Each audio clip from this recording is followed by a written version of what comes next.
Ke a o amohela ho Breaking It Down, Government Edition, podcast ya lekala la dikgokahanyo. Re etetse Maseru Tourist Information and Craft Center.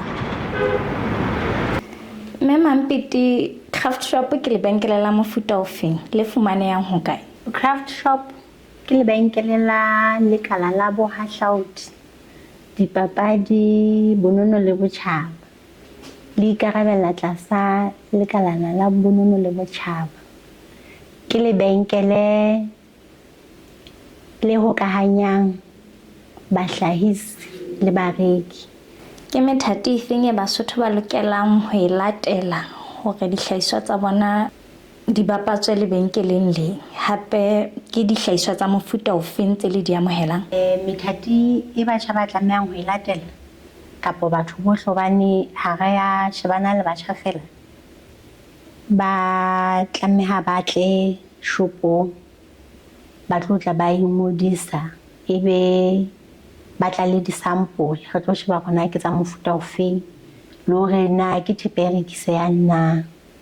Ebe ka mora mono re tla be se ba kena ka hara database ya rona, ra amohela thepe ya bona, ebe kena ka shopong ra e displaya ha bareki ba le teng ya rekiswa.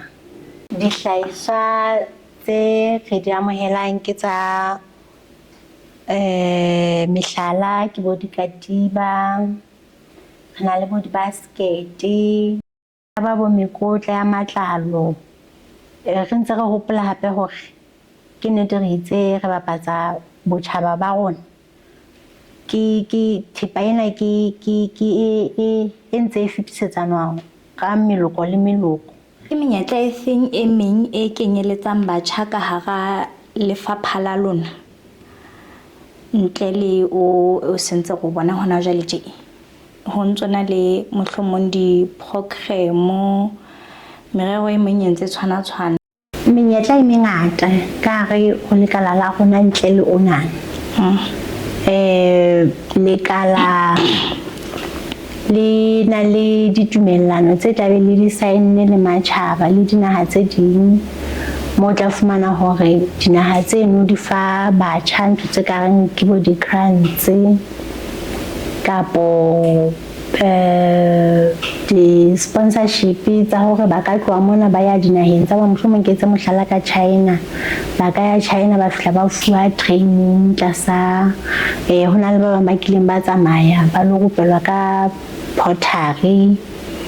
Ya ba ka mora mono China e fihla ka thepe eno ya pottery e tlisa hae mona, ba bile ba fihla ba ba rupella hore na ba e sebedisa ka tsela e jwang.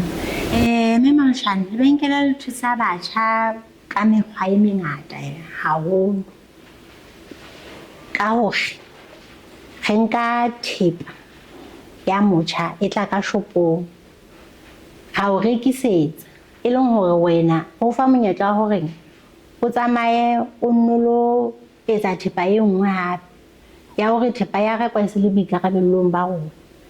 Ra bapatsa thepa ha hona le di-events re nka thepa ra tsamaya events-eng re lo e bapatsa ho rekisetsa. O ka ba le mantswe a kgothatso kapa keletso ho motjha ya ntsa iteka ka ntle ka male, a ntsa le ka e ka ba botaki, a ntsa le ka just arts in general, hobane hangata ke bone ka ehlile boholo ba di-artist tse teng ka ntle ka male ba ithekisetsa mosebetsi wa bona. Nka ba kgothatsa ka hore batjha ba tlohe kore mono mo bateng ba tswe ba tle ka ntle ba tsamaye di-ofising ba kokote ba tseba hore na ke menyetla e feng e ba ka e fumanang e teng e mmuso e fanang ka ona, le hore ba tsebe hore ofisi tsa rona tsa arts and culture di teng diterekeng, ba kenele music awards e le hore ba binang mmino ya bona e tle tseba hore e tsebahale, ba winang ke monyetla hore matjhaba a tsebe hore o teng ho sebini hore re na le ofisi ya Lescosa ke maneneng mo e leng hore ba collecta di-royalty re bile le project e neng e thusa Basotho matlafatsa ditsebo tsa bona, mme ka hara project eo ba la ba fumana monyetla hore ba rekisetse America di-basket. Empa diqholotso tsela tsa hlaha ke tsa hore ba ne ba sitwa hore ba fane ka lenane le lekaneng ho bareki, mme sentse le kgothaletso Basotho hore ba ikopanye ba tsebe hore ba hlahise thepa e tshwanang ka boleng bo tshwanang, hape ka dipalo tse hodimo. Ee.